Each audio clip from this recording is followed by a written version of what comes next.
This is a presentation of Northeast Streaming Sports.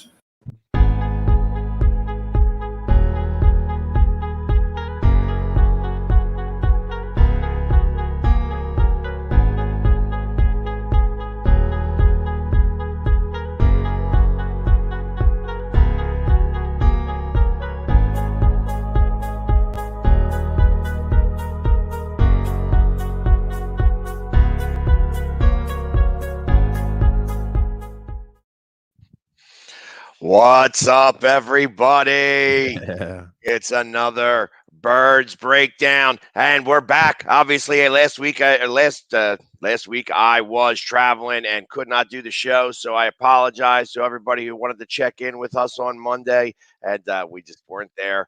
But we are back, and we're broadcasting live on Facebook, YouTube, Instagram, Twitter, Twitch, and Northeast Streaming Sports Network and Zodiac TV. It's been a few days. What's up, man? Dude, I'm doing great. I feel a little bit better than the fan base I feel like these days. But look, it's a long season, as we all know. We have an extra game this year as well. But it's been a while. Welcome back, everyone. Thank you so much for tuning on in. It feels a little weird because obviously the last time we saw the Eagles play wasn't yesterday. It's not even tonight. It was last Thursday, so we had a couple days. But there was some good, again, like every single game this year, some good, some bad. I think we're still talking about the same things, which is a little frustrating. But there are some good things that I have been enjoying watching. And I think that this team is to me a good game plan away from being a much more competitive team, but I'm sure we'll dive into that in full effect. And of course, we have big news as well, the Philly Sports Guy, to talk about from last Friday. we might as well lead off with that because that really made up more headlines than the game itself. I'll try not to cry. Which everybody kind of expected that we probably were not going to do well against Tampa Bay. I actually thought we could possibly pull it out, and realistically, we had our opportunities to do so. Right. But that goes back to what I say is coaching. This is not this is becoming more and more challenging watching this. Pop Warner offense. But Zach Ertz, is an Arizona Cardinal.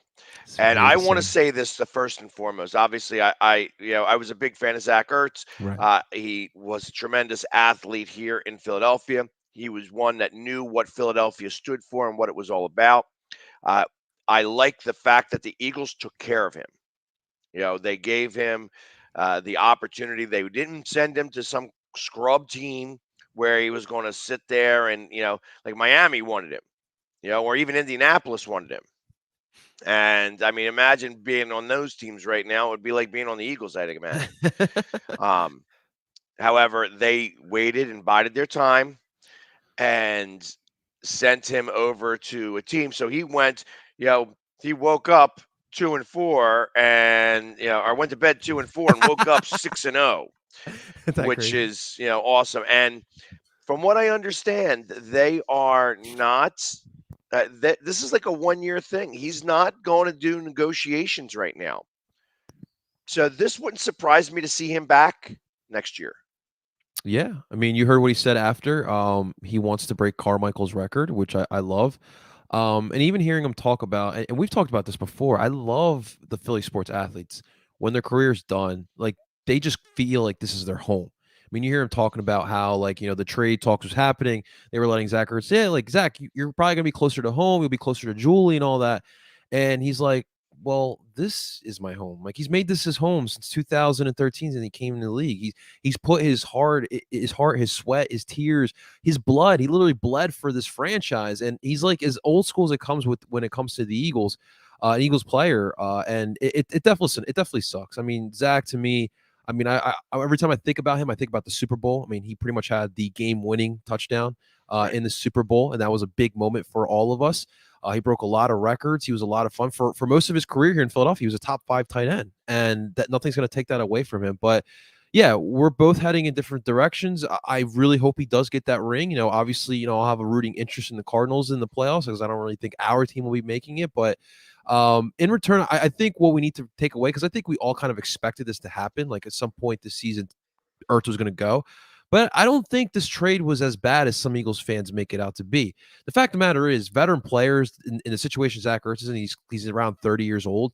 Teams don't really covet 30-year-olds like that. You got yourself a 5th-round pick this year. It's another draft pick. That's 10 draft picks in 2022. You get a cornerback prospect who the Eagles actually had an eye out in this past draft.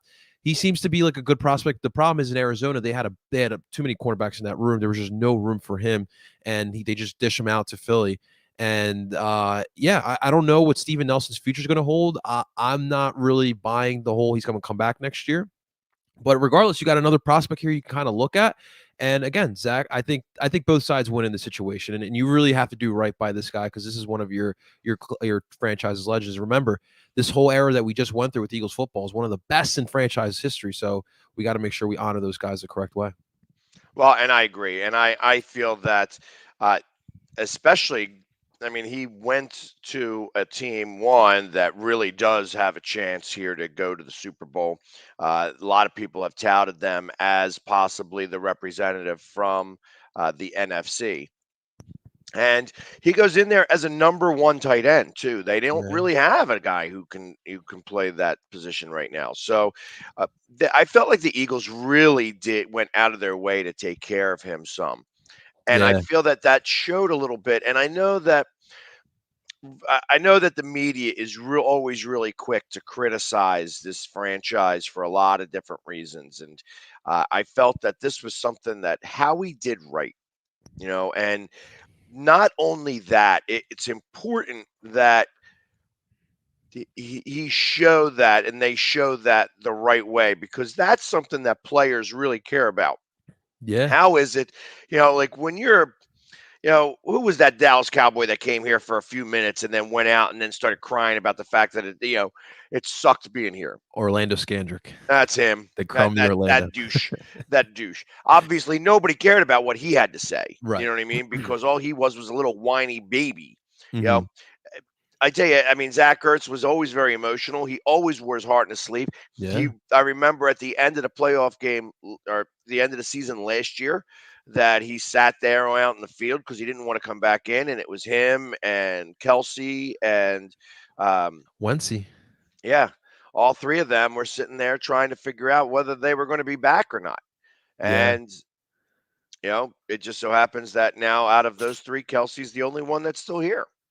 Who would have thought that one? But no, Ertz and Howie, I think they reconcile their relationship over the off season and of course in training camp as well. So I think at that point, Howie's like, I think we got to do best by Zach Ertz here. And it's crazy, man. Yeah, you mentioned that offense. That offense is already dangerous. Kyler Murray took another step in his game, and adding a tight end to that already dangerous offense, it's going to be fun to watch as a football fan. But yeah, you just hope for nothing but the best for Ertz. And we'll see what happens, but it's crazy. Now the question is, does Kelsey keep the blonde hair now, or does he just shave it all off because Ertz is now gone? I thought that he would have just dyed it back. There you go. However, it is what it is. So it's got to be grown out now. I know my hair grows like weeds, so when I have blonde hair, it grows out really quickly. So I can imagine it's only a matter of time before that blonde hair has disappeared, and it turns to some gray. How about Ertz getting a touchdown in his last game as an Eagle? That's pretty cool. Again, I kind of felt that was something that they went out of their way to do. I know that the players didn't know, but he did know. Right. Going into Thursday. Actually, they let it be his option that he That's had the awesome. opportunity to play this last game or get traded on Wednesday, and he wanted to play this last game here.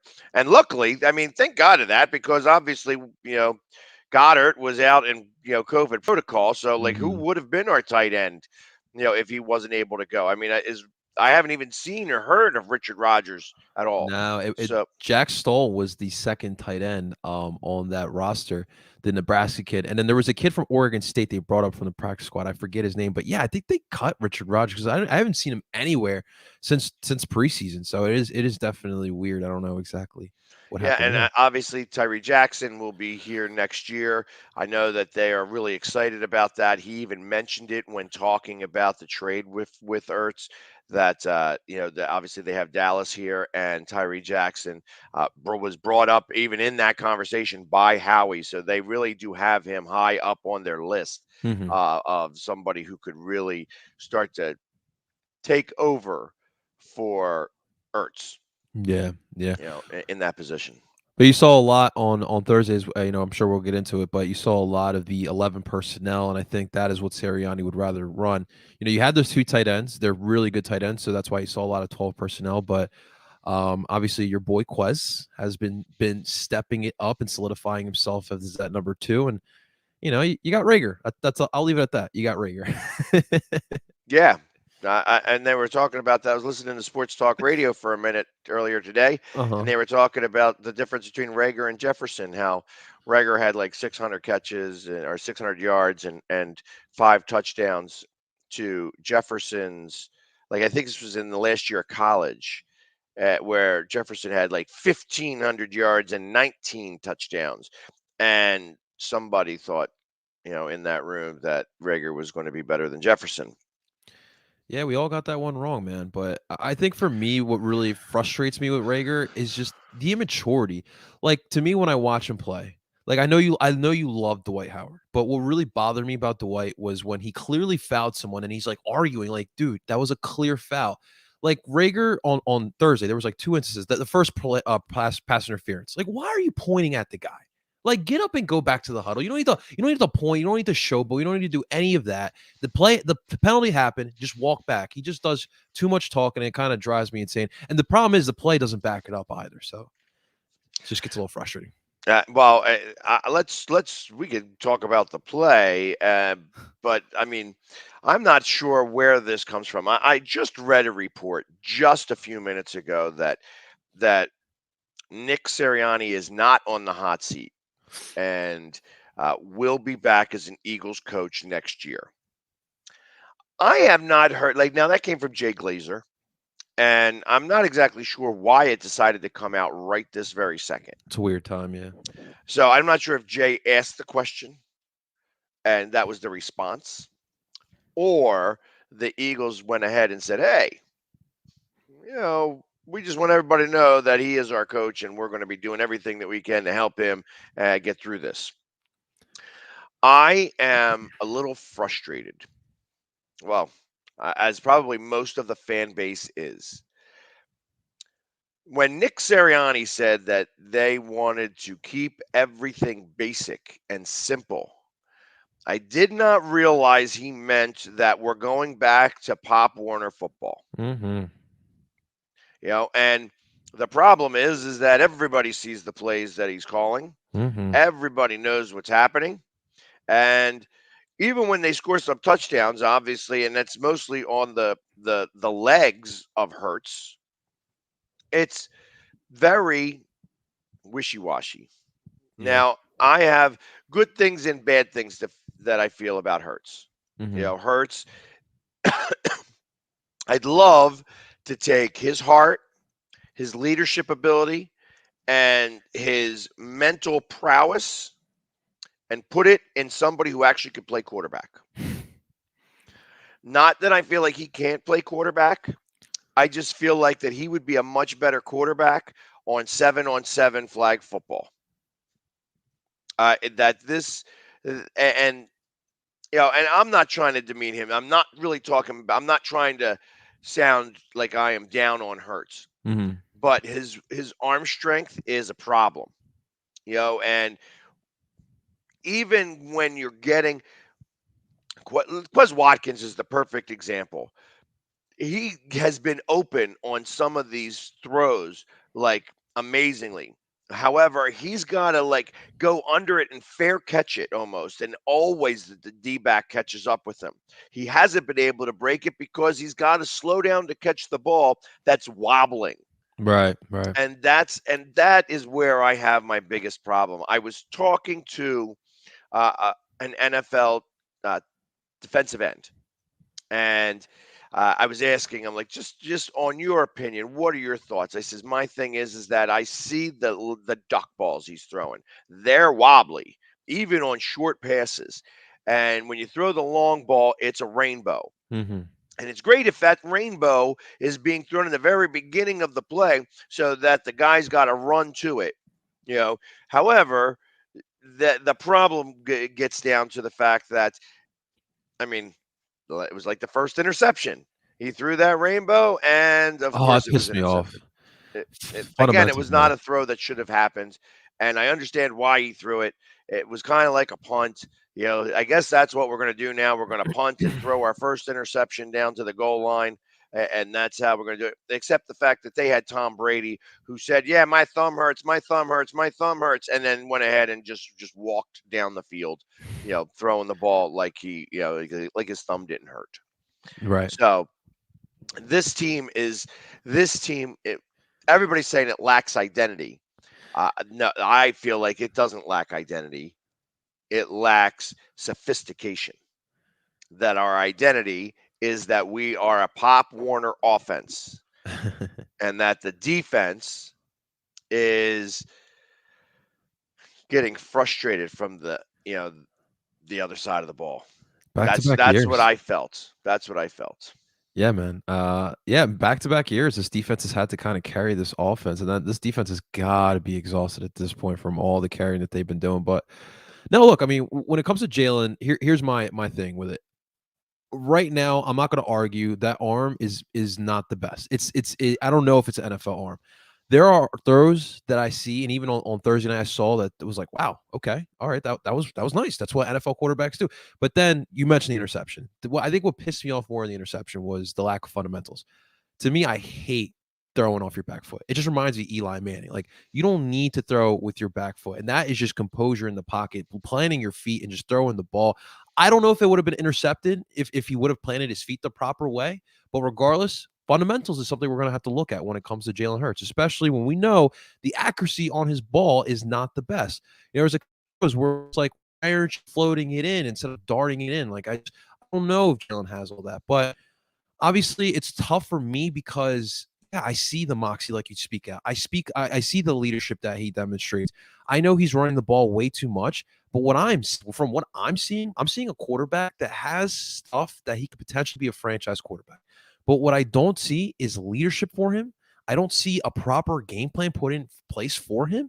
Look, whatever, you want to run this high school offense, you think that Jalen can only run a read option type of offense? Why not try? Like, try to run some sort of pro sets. Try to run a single back set with Jalen under the center. Try different things. Like what you're doing right now, it is not working. Throwing 20 screens in a game, it's not working. And by the way, it's not a run play. It's a pass play. If you look at the stats, I hate looking at stats, but if you look at stats, a screen is a pass play. It is not a run play. So to me, when I look at Jalen's development, how can he develop when he's out there trying to beat Carson Wentz? This is stuff that we saw Carson Wentz trying to do. I think Jalen is a little bit more mentally strong than Carson Wentz. I think that's why Jalen is succeeding a little bit more than Carson Wentz right now. But look at what's going on. Let's look at Carson Wentz real quick. Just real quick. The past 2 games, he's looked pretty solid. He had to block. Why? Indy's running the ball. We already know about Indy's defense. He's got good weapons out there. He's got a good coach out there. Here in Philadelphia, this defense is I'm not going to say it's bad, but it's not good either. He's got some weapons, but are too young, and he's got a coaching staff that I don't know what they're thinking when it comes to the pass plays. And of course, the Philly sports guy. You know what we're going to talk about. Why was it that we decided to wait on the last offensive possession to start using Miles Sanders on the ground? Like, come on. This is what I'm saying with Sirianni. I'm at the honeymoon stages over at Nick. You can say all you want. You can say, I hold myself accountable. No one's harder. Like, dude, the talk's got to stop. At some point, action's got to speak. Just stop talking. That's it. I agree. And beginning to believe that they are going to be setting themselves up to be able to have to draft another quarterback. That as of right now, as of today, right this very second, the Eagles would have the 2nd, 6th, and 7th pick in the draft. Pretty nice. So talk about that would change. That should change a franchise. Here's the other issue. Look, you know me. I'm not big on the college game, but there's no Trevor Lawrence, there's no Andrew Luck out there in this draft. So, like, okay, we have three potentially. Let's say we have 3 picks in the top 15. Where's the quarterback going to come from? Like, where's the quarterback that's going to change this franchise around? So that's another issue we got to be thinking about. This is why I really wanted Jalen to be the guy, because I just wanted to focus on defense. And from what I'm hearing, this is going to be a solid defensive draft. But again, we're going to have to wait and see. But I don't even, was it Rattler the best QB prospect? Carson Strong from Carson Strong seems to be the QB prospect out of Nevada. So that should say everything for you guys right there. But yeah, it's not bad. That's not a bad sight to see this morning. Well, I am ready to, like I said, something's got to give. Something's got to give. I'm tired of talking about not running the ball.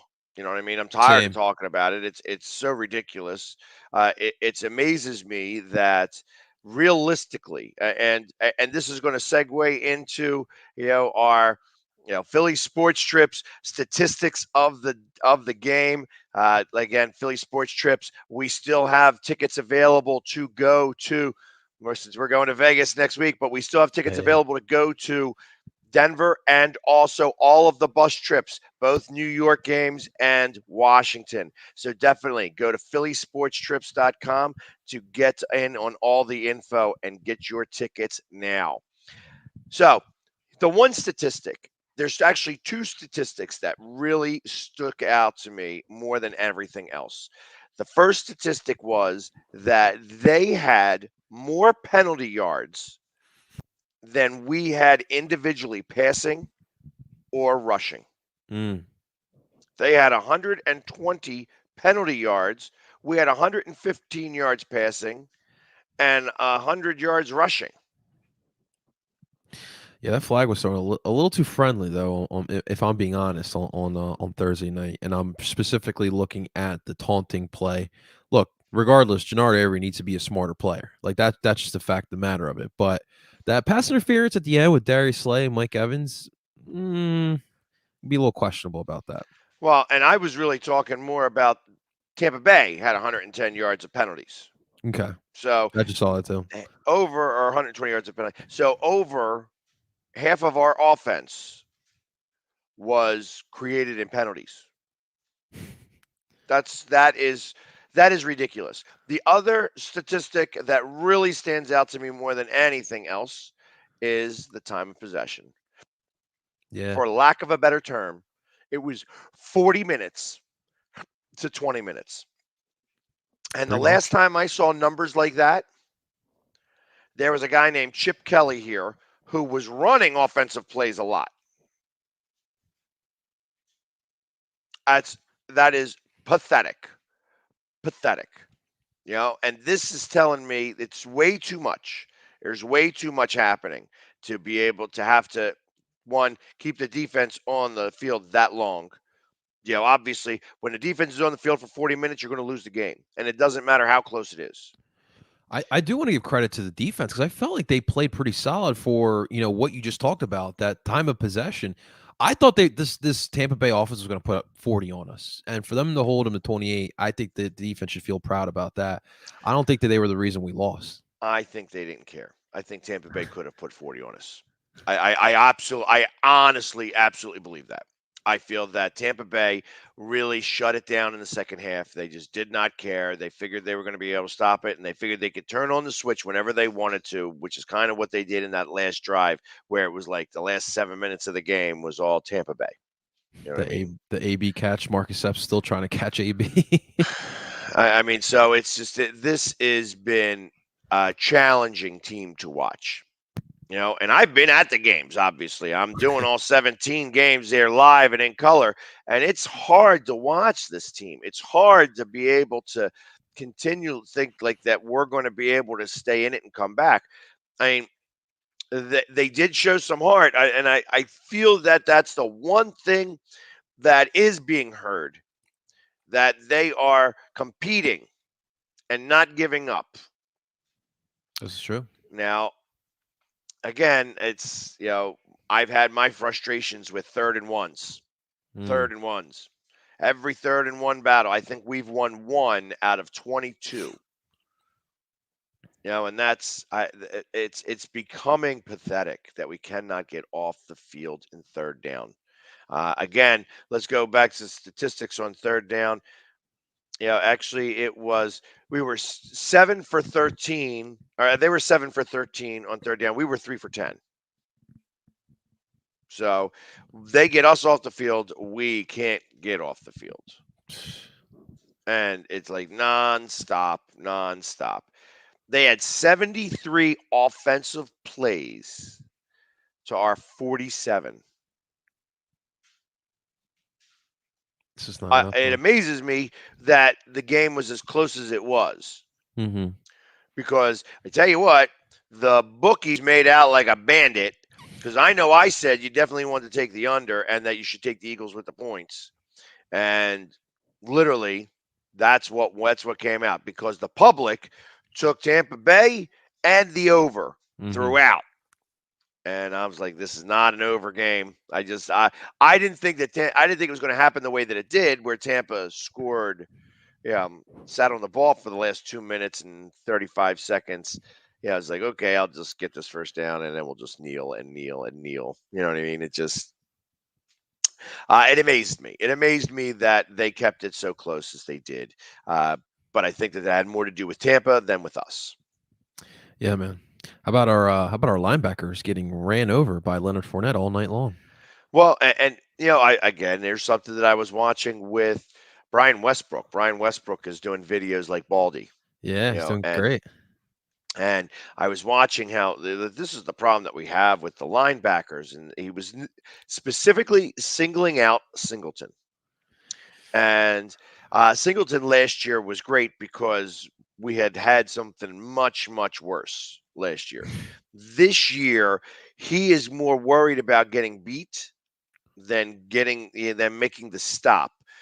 And they showed where he was in the hole, and if he just kept going forward, he could have made a stop in the backfield. Instead, he let Fournette come to him, and that's why he got pushed. Yeah. And that's the difference. That's the biggest difference. You have to attack. If you're going to over pursue, then I in some cases I'd almost rather that. Right. I'd rather you over pursue than under pursue. That, hey, I'm going to sit here and then I'm going to let him come to me. And of course, once he starts running with some power, he's like Jordan Howard. Jordan Howard just was able to lift and carry people with him. Yeah. That's what Fournette was able to do. Doing it all, man. Doing it all. I think he had like 6 catches too, on top of his 81 yards, something like that. He had a great game. I think what frustrates me more is just the lack of fundamentals with these linebackers. The tackling, like, look, Fournette's a big dude. That's a girthy mother effer over there. And like, why? Like, to me, I hate, like, why are you tackling so high? Like, why? It's like fundamental stuff, especially when you see a bigger back like that. Just go for the legs. Like, come on, stop trying to fool us. Davion Taylor, I saw get a lot of love out there. I think Eagles fans just want to see a young guy bring some promise. But Davion can run. I'll say that. Davion can run with these guys. But his tackling as well is pretty atrocious. Like, the dude doesn't even rap. All right. So I know we want to see a bright spot with the linebacker core, but overall, this is going to be a position they're going to have to fix. It has to be the number one priority, even more than quarterback, in my honest opinion, going into next year. And the thing is, too, like, we're sitting here watching this linebacker play, and then on offense, when the Eagles are out there, you're seeing Devin White, you're seeing Shaq Barrett. They didn't have Levante David out there, who I think is their second best linebacker, and still, like, Devin White was all over the place. Shaq Barrett was all over the place as well, making Jalen Hurts get out the pocket. It would be nice to have some good linebacker play in this city, man. Well, and I can't imagine that that's going to get fixed anytime soon, because that's just their philosophy. Their philosophy is, we'll take care of it sometime. Makes no maybe. sense. And it's becoming challenging, obviously. Now I feel like as we move forward here, that we have some games, the next 2 games specifically, that are very, very winnable. I know that as of right now, that the Raiders beat the Broncos last night, and realistically, that was I felt that was there. We're not going to let the media get to us and we're going to go ahead and be able to move forward here and win this game against a Denver Broncos team that I think was a little overrated in the first couple of games. So obviously, when they got to this game, it was like, yeah, all right, the Raiders actually took care of business. However, I think that it's all going to catch up to the Raiders pretty quickly, and that we couldn't be going in at a better time. Had we played them this week, I feel like we would have lost. Right. Because I feel like that the team rallied around the new coach. You know what I mean? Like, okay, we're going to do our thing. But now that emotion is gone, and it's going to be really tough for them to be able to keep up that standard. And I think that John Gruden had a lot to do with being able to get them prepared to that point. And now he's not there. And it's hard to replace that. And along with the fact that they're going to still be answering questions, they're still going to have to deal with the media presence over there. And we've had 10 days to figure this out and such. So I expect that we are going to go out to Vegas and we're going to win. And we're going to win actually somewhat handily, because I feel that just Vegas is going to be in a lot more disarray than we are. Mm-hmm. And then we have Detroit after that, which I think is also a very winnable game, although Detroit has been doing everything that they can to try to stay in games. Yeah. And they've been doing pretty well in that regards, at least that they've been keeping it close. That's still a very winnable game, if not, an automatic win. Right. So literally at the end of week 8, we could be or should be 4-4. And at that point, what does this fan base think then? Well, I think that the fan base is going to automatically think what they're thinking now, because I don't know that the play calling is going to change to make those wins happen. And that's going to be something hard to deal with. On top of that, then you have like the Chargers, and then it's so like, and then Denver, so like, all right, do you win those games? I'm listing Denver as a win. I'm listing the Chargers as a loss. And then I am taking the NFC East and winning 4 of those 5 games, thinking that we're going to sweep Washington and sweep the Giants. Okay. Now, the Giants are going to be raring for us, and we, the first time they play us. But, and then we have the Jets in the process. So I'm still giving an extra loss in there somewhere. If we were to lose to the Broncos, I kind of feel like that's where we're going to get our 9-8. However, if we beat the Broncos, we could lose one of the games to Washington or the Giants, because I feel like we beat the Jets. I feel that we'll crush them, and we're still going to wind up with 9. And God forbid if we, beat Denver and beat them on and actually take 10, because I don't think we beat Dallas.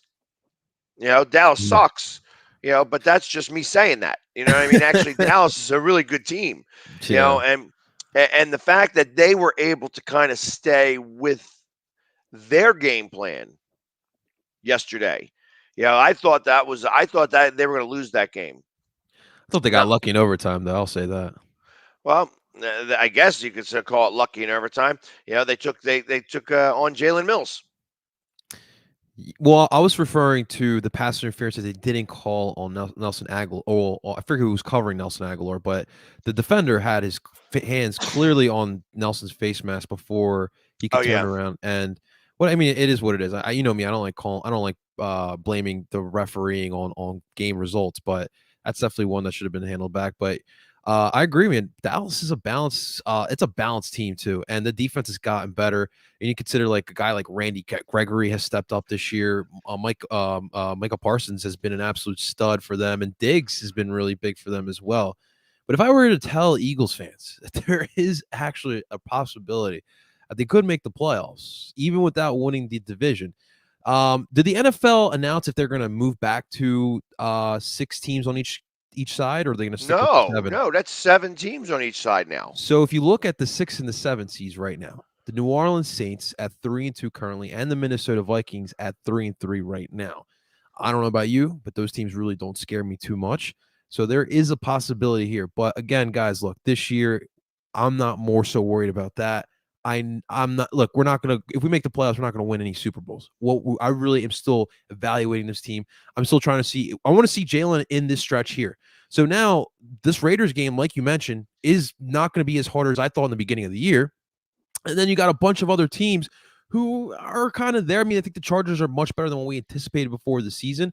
I'm really not worried about any other opponent on that list there that we have for the rest of the schedule. So it's still there. So the Eagles need to fight. Like there is still an opportunity here to make the playoffs. You still want to make that. So it's looking pretty damn good right now, if you're asking me. So we'll see what we look like in 2 weeks. But 4-4 after 8 weeks, I mean, looks That's good. what I expect to be at. We need to be at 4-4 if we're going to have any chance. And then realistically, like I said, the only game that I feel like that is a straight out loss or straight out losses is going to be against the Chargers and Dallas. Yeah.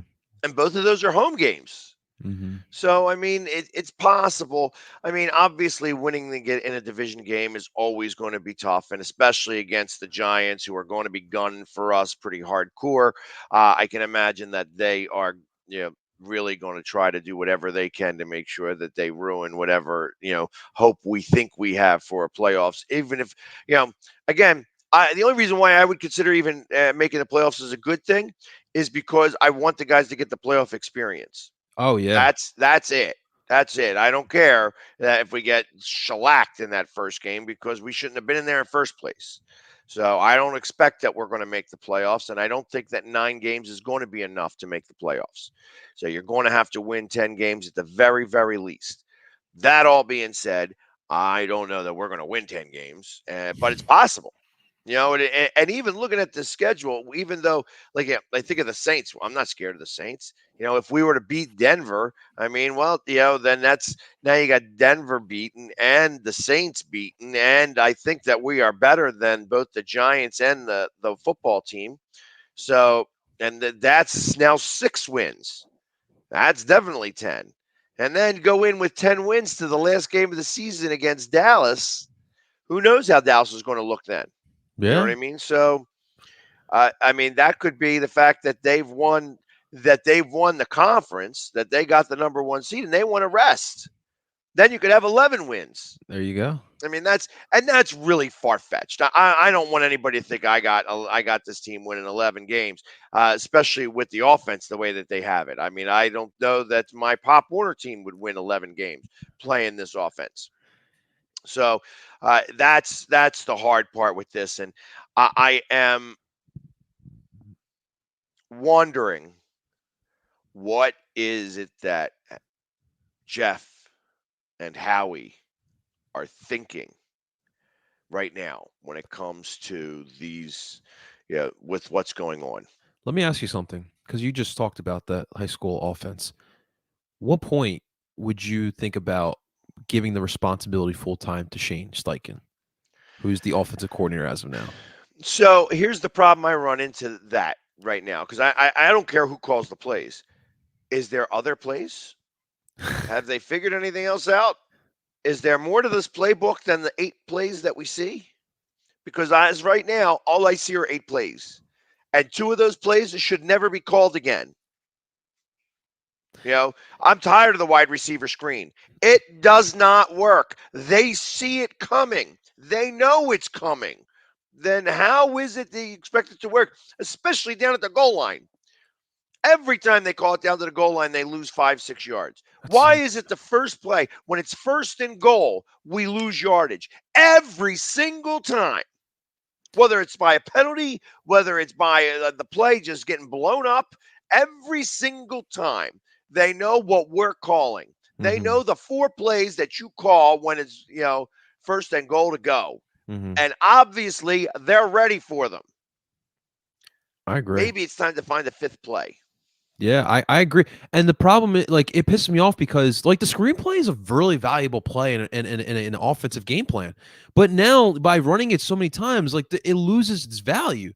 When you're going up against a good pass rush, or let's say it's 3rd or 2nd and long, that's a great time to run a screenplay. Not on 3rd and 3 at the 12-yard line. That's not when you run the darn screenplay. They're just abusing these things that can actually help you out.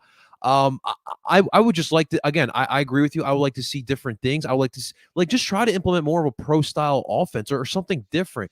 Problem is we're running into because of these RPOs. These guys aren't on the same page at times. So sometimes you're seeing, they run these RPOs. Jalen's looking to throw, but the receivers are thinking that they're going downfield to block, and then Jalen has no receivers, and he's got to go out the pocket and try to create a play. And there's just not enough communication. And again, it goes back to the fact that this coaching staff is not having the gumption, and they're putting way too much pressure on a kid who is pretty much a rookie quarterback. God bless. Right. And I don't think it's going to get any better. I agree. So it doesn't matter to me who calls the plays. If the plays are crappy plays, then it ain't going to matter who's calling them. Right? This is like playing Madden. And it's like me playing Madden is the problem, because I only call like 4 plays because that's the only plays I know how to do. So the defense gets ready for those 4 plays, but I got to get better than that. You know what I mean? I gotta juke and jive, and hopefully I can shimmy around people. But that's why I suck at playing video games, because I'm easy to figure out.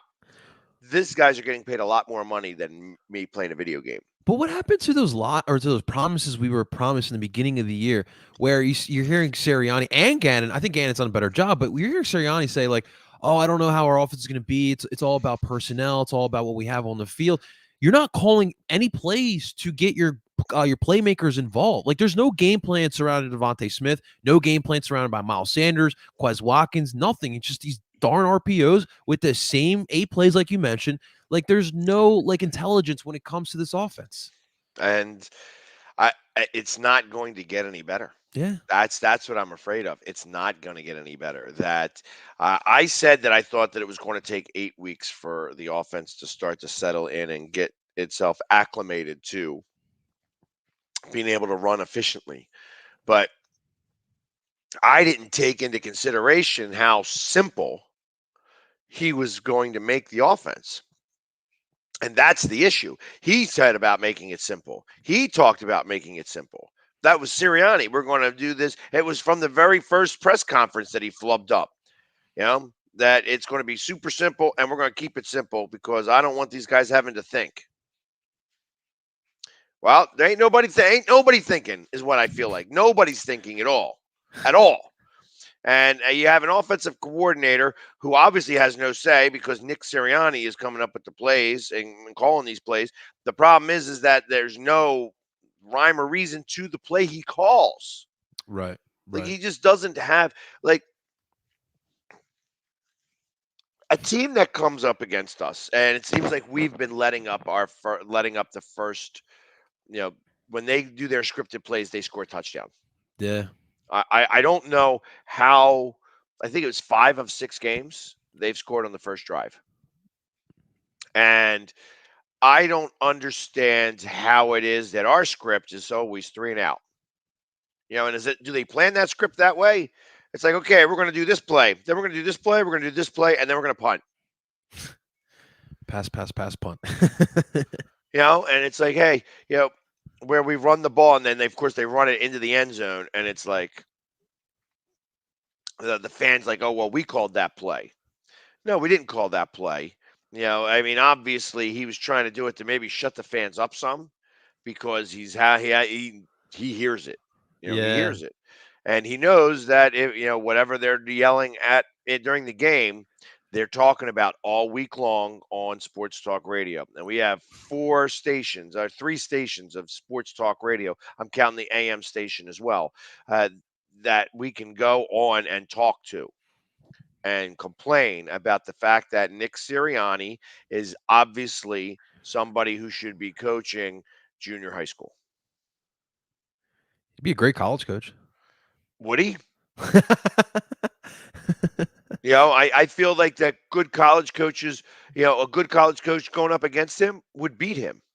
This is true. So you just studied under, Frank, and he is fairly innovative. Yeah. Didn't you get anything from that? You didn't learn anything from being under Frank? You know what's crazy though? Frank's offense, they run the ball quite often. Where did that come from? Why is it not here?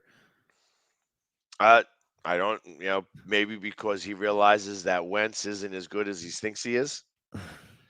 Hey, listen, I was happy that Wentz has won the last 2 games. Yeah. We needed him to win those last 2 games. Or actually he played well and lost. And that was probably the best case scenario Yeah. where that loss had nothing to do with him whatsoever. He actually played a pretty good game. And then the play calling got a little stagnant in the Mhm. in the fourth quarter, and they played not to lose, and they lost. Right. And that's what happens sometimes. So that couldn't have worked out any better for the Eagles because Yeah. he's playing all those snaps. Hey, I that expect that he needed to win, and he needed to win convincingly. I'm glad that yeah. that happened as well because they absolutely needed to put Houston away and on their butts quick, and he did. Yeah. And now I fully expect that gives him another 3 weeks. So now we're at week 9. If he loses 3 games in a row, now you got to start to consider whether he's going to be benched or not because you don't want to lose that first round pick. I mean, if you're Indy too, that division. I mean, listen, Tennessee's not running away with it, so they're still in it. And yeah, we'll see how they look, but things are looking up there for us as far as that draft pick goes. And I know we keep looking at who would have thought Miami would have been this bad? I did not think they look incompetent at. I did I not. thought they were going to be this big. So Miami is going to definitely pull it, do better in the second half of the season as they did last year. Now Tua, I mean, obviously they got no quarterback. Yeah, Whether it's Tua, whether it's whatever, Fitzpatrick was able to do certain things for them last year and just be able to pull out games out of his butt. But now it's no longer ability to have that. That team stinks out loud. And I was happy. I was like, damn, I says we're gonna wind up with the 49ers pick. We don't have the 49ers pick. We have Miami's actual pick. And that's going to yeah, wind up being a top 3 pick. yes, sir. Imagine And second overall pick. especially now, like who is the team that's got no wins right now? The The Detroit Lions. Lions. That's right. Yeah. And do we help ourselves out by maybe losing to the Detroit Lions so that maybe we could We wind took up with the one number overall 1 pick in the draft? Could That'd be that be? crazy. I mean, how possible is that now? You know what's Scary crazy? to think of it like that. That we're going to lose a game so that we wind up getting the first pick from another team. Right. Help ourselves out some. I think it's still too early in the season to try to play that. Right. I think we still win as many games as possible and try to get in the top 14 and get into the playoffs. I agree. We'll see if that really actually does occur. But I expect that, really right this very second, I mean, even though I guess on paper, we still have the worst division in the National Football League. The Colts division is right there with us. I mean, the Titans got spanked again, didn't they? I haven't been looking. I think they have. No, I think you're right. Yeah, they're 3-2 now. But I mean, when you lose to New York Jets, that kind of like tells you everything. They actually play tonight. They'll be up against the Bills, which I mean, I think we could say that's a loss. That is a loss. But yeah, it's funny because a lot of Eagles fans get frustrated with the Eagles not finding a quarterback. They like to kill Jalen Hurts after one start or whatever it is. But there are franchises out there that literally struggle with this department so badly. I mean, you talk about the Miami Dolphins. They have the ghost of Dan Marino still wandering around Miami. The Chicago Bears have never had a franchise quarterback in their history. I don't think the Lions have ever had a franchise quarterback in their history. So it's a tough position. It's not even a science. It's like it's a little bit of luck, it's a little bit of science, a little bit of skill, and it's such a hard position to find. You mean you don't think Scott Mitchell was a franchise quarterback for the Lions? Or how about the guy they just traded over to the Rams? Matthew Stafford is their best quarterback of all time. I'll give you that. But I mean, how many games did they win with him? I mean, I will say this: Detroit is known as a franchise to kill like these skilled players. Like they've had one of the best quarterbacks in Matt Stafford in this era. They literally wasted his time. They wasted Calvin Johnson's career. They wasted Barry Sanders' career. That's just Detroit being Detroit. And if you're a fan of the Lions, come here. I'm gonna give you a hug because that's just rough. That's just rough. Right. Yeah. It's you know what, and their fan base is still very prideful. As funny as that sounds, the It's a Lions blue collar pride. city But too, man. It's a blue collar so city. I mean that the guys up there. I mean, I'm going to be up there for Halloween, and they Hey, they tailgate. They do their thing. It's going to be a lot of fun. to be up there with them, but I fully expect that they are going to be 0-7. They got my respect for sure, man. But yeah.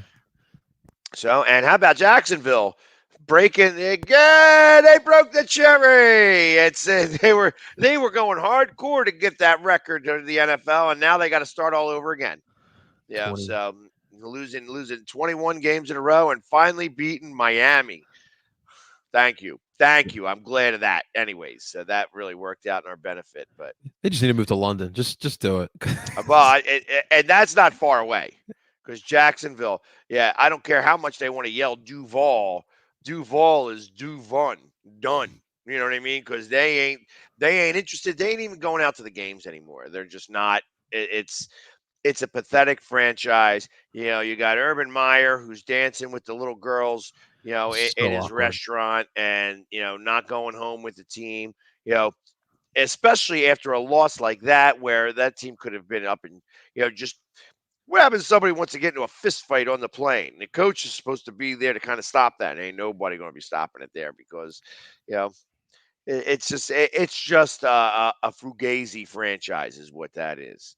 I don't see it at all anymore as anything that's going to be storied. And you think about Mark Brunell days and him doing those things and being again a play away from going to the Super Bowl to Yeah. this. It should have never happened. I don't know why. Like Carolina was fine, but Jacksonville, and I think they just fell for a new stadium, and they were like, "Yeah, let's go for it." But I mean, I don't know if you were there at the Super Bowl when the Eagles were there in 04, 05, but I did not hear any good stories about their time down there. Like it wasn't like as like entertaining as maybe like a Miami or a New Oh, Orleans. yeah, everybody I spoke to said that it sucked down there. Yeah, Jacksonville is not a fun city to go to. It's not a clean city. It should have never have hit up a Super Bowl, but that was part of the allure of becoming a franchise. Yeah, it was like, okay, you get the Super Bowl there, and then like even the stadium was like weak sauce. You know what I mean? yeah, It wasn't anything worthwhile. So and I mean, I still have to hit that stadium. I did not go to that Super Bowl, so I did not see the Eagles play there. And the last time the Eagles played Jacksonville was over in London. right. So they haven't not been to Jacksonville for now going on. Since the Mike Vick days, right? Yeah, I want to say it's going on what, just about 12 years now? Yeah, because I think it was 2010 we were there. Yeah. So Sheesh. all right. So there you have it. You know what I mean? It's like that's just like next year. I think next year we're or is that because when we went to I think you're right. Next year we'll be in the AFC South. And the Jacks will have yeah, to come but I up think here. they come here. I think they come Yeah. here because we were in London for 2018. I think we'll go to Houston and Indy. Possibly. Yeah, because we went to Tennessee in 2018. So Yes, we did. Titans will come here, Jags will come here. We'll go to Indy, which should be a fun game going up against Carson. If he's still there, we'll see if that happens. And then, of Right. course, we'll be going down to Houston. I've been to Houston Stadium already. It's Houston's not bad, and they've also got some really good fans out there. And again, talk about loyalty, where that franchise is in disarray, and the franchise, the fans are still there. Not only are they there for football, but they're there and they're banging the trash cans now. Yeah. You know what I mean? So No, but it goes back with them because remember, they had their franchise stolen from them from Tennessee. They moved the Oilers to Tennessee, and then those fans waited until the Texans came in 02, and then obviously we know the Texans went for their franchise's history. So that's right. those are some loyal fans down there for football at least. Right, exactly. And I mean, I liked the Houston Oilers back in the day. So I mean, that was a fun thing to watch. And what sure was that? I'm sure you were enjoying the when House Buddy of was Pain down there. game. Yeah. I'll never forget I think it was a 37-second play where I don't even remember who the quarterback was, but he like ran on one side of the field, the other side of the field, back on the other side of the field, underhand threw it before he ran out of bounds to make a completion. Now this is back with the Houston Oilers days. I mean, it was one of those things that was just like, wow, did we just see that? Literally, it was like 38 seconds of playtime, actual people running around chasing the quarterback and whatever, and he just did a whole like a softball pitch pass and it was a completion for like 7 yards. Just it's one of those plays that I think about. So, Good old days.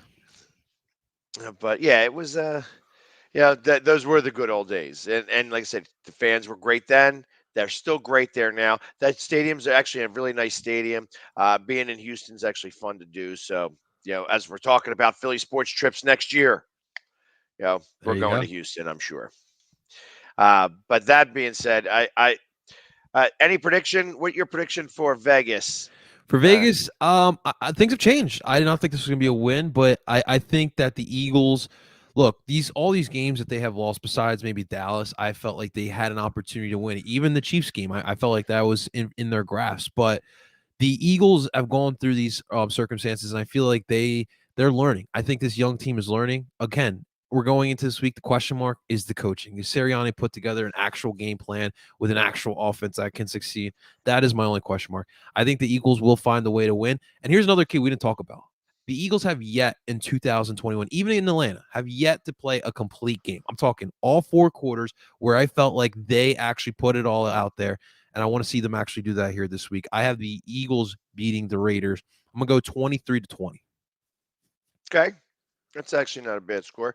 I have it being a little bit more higher scoring than that. I think that the Eagles will actually run up and down the field. I don't think that it's going to be because of coaching. I don't think the play calling is going to be any different. I just think that the Raiders are just going to be that flat, and I think it's going to be where the Eagles are going to win by like 10 points. It's almost going to be like a statement win, except that we're not going to be sure what the statement is. And that's I can't say that any differently than that. Like I have it like 38-28. Okay. So if I was the betting guy, the over is what I would call, because I still don't trust that the Eagles are going to be good enough to win this game. I don't trust the fact that I think that the Raiders are going to be as sad as I'm making them out to be. And it is my birthday, on Wednesday, and I am There we going out go. there. I am going out there to go fly out there on Thursday morning. That's So how I'm you going to be start it. celebrating my birthday weekend out there in Vegas after I go to a hockey game on that Wednesday night to watch the Flyers beat the hell out of the Bruins. Oh, we better.